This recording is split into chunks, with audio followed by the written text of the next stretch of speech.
राधे राधे, जय श्री कृष्ण। वैदिक ज्योतिष विज्ञान की पाठशाला में आपका स्वागत है और मैं हूं आपके साथ जया सिंह।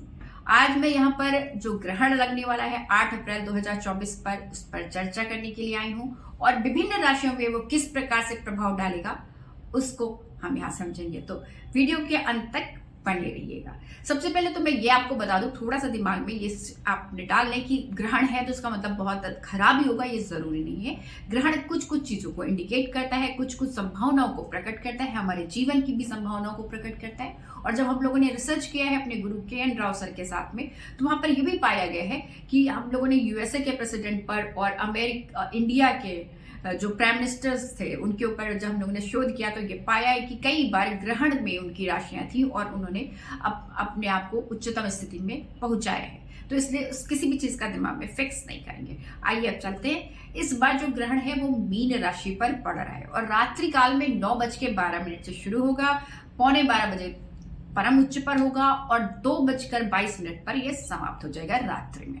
तो इसलिए हमारे भारतवर्ष में इसका कोई प्रभाव नहीं पड़ रहा है, पर राशियों पर क्या क्या प्रभाव पड़ेगा इस पर हम चर्चा करते हैं। तो मीन राशि पर ग्रहण हो रहा है, रेवती नक्षत्र में ग्रहण पड़ रहा है। तो रेवती नक्षत्र वाले लोगों को और मीन राशि के लोगों को थोड़ी सी सावधानी बरतनी चाहिए। किसी भी चीज में निर्णय लेते समय जल्दबाजी नहीं करना है। नेगेटिव थॉट्स हावी नहीं होने देना है अपने ऊपर। धन से संबंधित चीजों पर अग्रेसिव होकर के डिसीजन नहीं लेना है। परिवार की वैमनस्यता को से दूर रखना है, अपने आप को स्थिर रखना है, कम से कम बोलना है। और धन के लिए वैसे खराब नहीं है, अच्छा ग्रहण है ये, लेकिन फिर भी मानसिक थोड़ी सी कष्ट हो सकते हैं। तो आपको पूजा करनी चाहिए हनुमान जी की। हनुमान जी की पूजा करें या फिर ओम नमो भगवते वासुदेवाय का पाठ करें। जिस समय ग्रहण है उसका फल बहुत अधिक माना जाता है कि मिलता है। तो जितना भी हम जो डेली पूजा करते हैं उससे कई गुना ज्यादा प्रभाव जब हम ग्रहण काल में मंत्र का जप करते हैं तो उसका पड़ता है। तो आप करें, उससे बहुत अधिक लाभ होगा। अब मैं आती हूँ मेष राशि पर। तो मेष राशि से देखिए तो द्वादश भाव में ग्रहण पड़ रहा है। तो द्वादश भाव का ग्रहण खराब नहीं माना जाता, क्योंकि द्वादश भाव होता है तो द्वादश भाव एक निगेटिव भाव है। वहां पे अगर कोई ऐसी घटना घट रही है तो हमारे लिए खराब नहीं होती है। यहाँ पर मेष राशि में 2 शुभ ग्रह भी बैठे हुए हैं, गुरु और बुध भी, और शनि यद्यपि उसको देखता है पर एकादश भाव में उसका स्वामी मंगल बैठा हुआ है। तो मेष राशि के लिए काफी अच्छा है ग्रहण। बस उन्हें लंबी यात्रा से बचना चाहिए और पूजा के लिए उन्हें सूर्य भगवान को जल चढ़ाना चाहिए और ओम नमो भगवते वासुदेवाय का जप ग्रहण काल में करना चाहिए, क्योंकि गुरु और बुध दोनों लगन में बैठे हैं। अब मैं यहाँ पे आती हूँ वृषभ राशि पर। वृषभ राशि पर यह ग्रहण एकादश भाव में बन रहा है। तो एकादश भाव के लिए भी यह ग्रहण खराब नहीं माना जाता है। एकादश भाव में ही जो लग्नेश है, वृषभ राशि का जो स्वामी है, वो एकादश भाव में स्थित हो गया है और उच्च का स्थित हो गया है। तो वो खराब प्रभाव नहीं दे रहा है, लेकिन फिर भी आपको लक्ष्मी माता की पूजा करनी है और जल्दबाजी नहीं करना है और डिसीजन लेते समय, और धन जब आपको मिले तो उसका कुछ परसेंट दान में उपयुक्त लोगों को दान के लिए अवश्य निकाल देना चाहिए, जिसमें से गरीब ब्राह्मण या पढ़ने वाले बच्चे जो हो, गरीब हो, जो नहीं कर सकते हैं पढ़ाई, उनको पेन कॉपी आदि दान कर सकते हैं। अब इसके बाद आते हैं हम मिथुन राशि पर। मिथुन राशि पर यह ग्रहण दसम भाव में पड़ रहा है। दसम भाव का ग्रहण भी खराब नहीं होता, पर फिर भी सावधानी बरतनी है यहाँ पर आपको कि आपको जो आपकी जॉब है उसको नया नहीं करना है। इस समय परिवर्तन अच्छा नहीं होगा आपके लिए।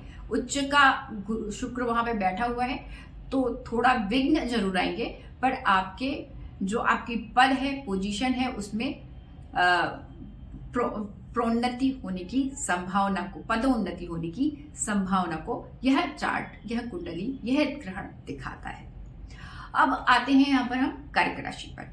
कर्क राशि से यह नवम भाव पर ग्रहण पड़ रहा है। तो नवम भाव पे ग्रहण पड़ रहा है तो इसका मतलब ये नहीं कि यहाँ पर माता पिता, धर्म आदि से थोड़ा सा आपके मन में अनबन हो सकती है या उससे बेरुखी हो सकती है कि धर्म पे इतनी रोज पूजा करते हैं उसका कोई प्रभाव नहीं आ रहा, या पिताजी के साथ आपकी अनबन हो सकती है, इस तरह की संभावना, या बॉस के साथ आप की लड़ाई हो सकती है। या ऐसी संभावना है, लेकिन इस चीज को आपको अवॉइड करना है। संभावना है कि इसका मतलब ये नहीं कि आपको जाकर के कर देना है, आपको इन चीजों को अवॉइड करना है कम से कम 1 महीने तक। और पूरे टाइम आपको पूजा करते रहनी है, ओम नमो भगवते वासुदेवाय की और लक्ष्मी माता की, दोनों की पूजा करनी है। और इस ग्रहण काल में तो विशेष तौर पे करें, जिससे कि उसका लाभ भी मिलेगा, क्योंकि नवम भाव में आपके ग्रहण पड़ रहा है।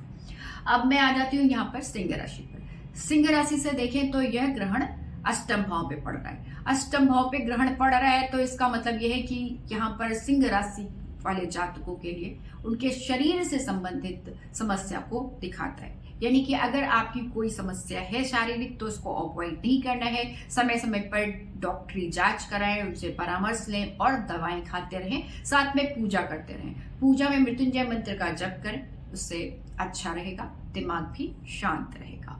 अब मैं आती हूँ यहाँ पर कन्या राशि पर। तो कन्या राशि से यह ग्रहण सप्तम भाव में पड़ रहा है। तो आपके जो स्पाउस है, आपके जीवन साथी हैं, उनके साथ आपका मनमुटाव हो सकता है, आपके बॉसेस के साथ आपका मनमुटाव हो सकता है। तो मनमुटाव के समय भी आपको अवॉइड करना है, आपको कम से कम बोलना है, अपने तर्क वितर्क को दूर रखना है इन चीजों से, जिससे कि मानसिक शांति आपकी बनी रहे। इसके अलावा लक्ष्मी माता की पूजा करनी है, श्रृंगार के सामान को आपको दान करना है, इससे बहुत अधिक प्रभाव पड़ेगा। और इसी समय जब ग्रहण का टाइम होगा तो श्रृंगार के सामान में जैसे बिंदी हो गई, कुमकुम हो गया, सिंदूर हो गया, इस तरह की चीजें, जो नेल पॉलिश हो गया, नेल पेंट हो गया, ये सब आप किसी को दान कर सकते हैं। चूड़ियां हो गई, बाल के गजरे हो गए, ये सब आप किसी गरीब को दान कर सकते हैं। या कहीं पर सामूहिक तौर पे विवाह हो रहा है तो उसके लिए पैसे निकाल दें और उन्हें दान दे दीजिएगा। इसके अलावा अब मैं आती हूँ यहाँ पर तुला राशि। तो तुला राशि से यह जो ग्रहण है वो सीधी तौर पर ज्यादा है छठे भाव पे। छठे भाव का ग्रहण खराब नहीं माना जाता। छठे भाव पे ग्रहण शत्रु विजयी बनाता है, आपको शत्रुहंता योग बना देता है, जिसकी वजह से आप शत्रुओं पर विजय प्राप्त करते हैं। आपके कर्जे से मुक्ति का भी साधन बनता है। और यहाँ पर तुला राशि पर 2 शुभ ग्रहों का भी प्रभाव पड़ रहा है, जिसकी वजह से ये और अधिक इनको प्रभावशाली बना देता है। यहाँ पर बहुत सारे राजयोगों में बन गया है, तो वो चीजें आपके लिए डेफिनेटली बहुत अच्छी है। पर गुरु जो तुला राशि का जो स्वामी बनता है वो शुक्र बनते हैं, और वो एग्जॉल्टेड हैं, उच्च के हैं, पर अपने से छठे भाव में है। तो थोड़ा सा लड़ाई वाद विवाद आपको हो सकता है, लोगों के साथ वैमनस्यता हो सकती है, तो इनसे बचेंगे। और आपको इस समय सूर्य भगवान की आराधना करनी है, जिससे आपको अच्छे रिजल्ट आएंगे। तो छोटे छोटे मंत्र जो होते हैं, मूल जो बीज मंत्र होते हैं, उनका पाठ करें। वैदिक मंत्र जो होते हैं वो पढ़ें, उससे आपको लाभ होगा। और ग्रहण के समय करेंगे तो उसका और अधिक प्रभाव पड़ेगा। अब मैं आती हूँ यहाँ पर वृश्चिक राशि पर। वृश्चिक राशि से यह ग्रहण जो है वो पंचम भाव पे पड़ रहा है। पंचम भाव में पड़ रहा है, यानी कि आपको मानसिक अशांति हो सकती है या मानसिक अवसाद की संभावना हो सकती है। और इसके अलावा उससे छठे भाव में गुरु और शुक्र भी बैठे, गुरु और बुध भी बैठे हुए हैं, तो यहाँ पर अत्यधिक खर्च को भी दिखा रहा है। तो हो सकता है इसकी वजह से भी मानसिक अशांति रहे। तो उस समय, इस समय को निकल जाने देना है। और मानसिक अशांति से बचने का सबसे अच्छा तरीका है कि मन को किसी न किसी कार्य में पूरी तरीके से लगा के रखना, जिससे कि मानसिक कार्य में लगा के रखना, यानी कि पढ़ने लिखने का काम करें और विद्या अध्ययन करें, नई नई चीजों को सीखने का काम करें, जिससे कि आपको, या फिर बच्चों को पढ़ाएं, इससे भी आपको उसका बेनिफिट मिलेगा। और इसके अलावा ग्रहण के टाइम पर आप पूजा करें, पाठ करें। पाठ में ओम नमो भगवते वासुदेवाय, लक्ष्मी माता को और विष्णु भगवान के मंत्र का जप करें। अब मैं आ जाती हूँ धनु राशि पर। धनु राशि पर देखा जाए तो यह ग्रहण धनु लगन ही उदय हो रहा है ग्रहण के समय, और वहां पर गुरु अपने भाव को देखता है और वो अपने से पंचम में चला गया है, तो एक शुभ और राजयोग बना रहा है। चतुर्थ भाव में ग्रहण पड़ रहा है, तो डेफिनेटली चतुर्थ भाव यानी प्रॉपर्टी से रिलेटेड कुछ ना कुछ चीजें आपके सामने आएंगी और शुभ आएंगी, क्योंकि वहां पर एक्सॉल्टेड उच्च का शुक्र भी बैठा है। पर बिना मतलब वाद विवाद में नहीं फंसना है, नहीं पड़ना है। कई बार आप जो है सत्ता में परिवर्तन हो सकता है, अगर पॉलिटिक्स से रिलेशन है आपका, तो वैसी कंडीशन पे यहाँ पे ये भी दिखाता है कि कुछ ना कुछ मुकदमे जैसी सिचुएशन भी क्रिएट हो सकती है, या फिर आपके जो सीट है उसको लेकर के कुछ प्रॉब्लम क्रिएट हो सकती है। तो भी इस समय शांति बनाए रखनी है और पूजा में हनुमान जी की पूजा और शंकर भगवान की पूजा करनी है। इससे आपकी मानसिक शांति रहेगी और डिसीजन लेने की क्षमता बढ़ेगी। अब मैं आती हूँ मकर राशि पर। मकर राशि से तृतीय भाव में ग्रहण पड़ रहा है, तो तृतीय भाव का ग्रहण फिर बहुत अच्छा माना जाता है और आपको बहुत उद्यमी बना देता है, बहुत पावरफुल बना देता है। और चतुर्थ भाव में मकर राशि से मरकरी और जुपिटर यानी कि गुरु और बुध बैठे हुए हैं, तो एक अच्छी सिचुएशन है, एक अच्छा राजयोग बना रहे हैं, आपके लिए अच्छी सिचुएशन बनी हुई है। और शनि अपने ओन हाउस में लग्नेश होकर के बैठे हैं, मंगल के साथ में है। बस आपको वाणी पर संयम रखना है, नहीं तो वाद विवाद, लड़ाई झगड़ा होने की संभावना को यह चार्ट दिखाता है। यहाँ पर पूजा के लिए आप लक्ष्मी माता की पूजा करें और बुद्ध यानी कि विष्णु भगवान की पूजा करें। ओम नमो भगवते वासुदेवाय का जप करें और लक्ष्मी माता की पूजा करें।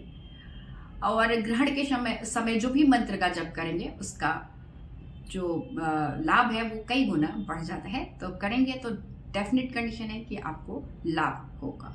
अब मैं आती हूँ यहाँ पर कुंभ राशि पर। कुंभ राशि पर यहाँ पर ग्रहण द्वितीय भाव में पड़ रहा है और कुंभ राशि में शनि और मंगल स्वयं बैठे हुए हैं, लग्नेश होकर के शनि बैठा हुआ है। तो कुंभ राशि के लिए ग्रहण खराब नहीं है, पर परिवार से रिलेटेड, परिवार से संबंधित कुछ समस्याओं का सामना आपको करना पड़ सकता है। ऐसे में आपको थोड़ा सा सावधानी रखनी है, वाणी पर कंट्रोल रखना है और संयम के साथ इस समय को निकालना है। खराब समय नहीं है, पर फिर भी आपको इससे बचाव रखना है और जो भी बीमारियां हैं उसको अवॉइड नहीं करना है, डॉक्टरी परामर्श लेना है और उसको दूर करने की कोशिश करनी है मंत्रों के साथ में। और यहाँ पर आपको पूजा करनी है कृष्ण भगवान की। तो आशा है आप लोगों को काफी चीजें क्लियर हुई होंगी और अगर कोई डाउट है तो आप कमेंट बॉक्स में भेज सकते हैं और मुझसे पूछ सकते हैं। राधे राधे, जय श्री कृष्ण।